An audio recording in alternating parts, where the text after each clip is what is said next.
Prej, ko smo govorili o podpori, to je pa nekako končni rezultat. Ne? Tole je iz Reddita bilo včeraj. Nekdo je sestavljal računalnik in steklena stranica mu je padla na tla in se je razbila.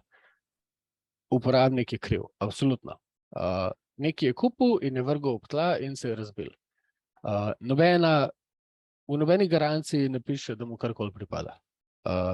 In tudi pač mi iz naše perspektive, ko to gledamo, si rečemo, joj, ne, naredi si škoda. In on je tudi spraševal, kje lahko kup zamenjava. Ne? Odgovori so bili takoj, obrnem se na customer service, super so, in pa so začeli ljudje pisati primere. Jaz sem imel en problem, pa so mi zastonj poslali zamenjavo. Jaz sem nekaj sam naredil, ali nekaj je manjkalo, pa so mi poslali novega. Pač nekako niso komplicirali, niso sprašvali. In rekel, da tudi v tem primeru, kljub temu, da je stranka absolutno sama kriva, da je ti spadala iz rok in da je razbila, skoraj zihar bo dobila zamenjavo brez vprašanj.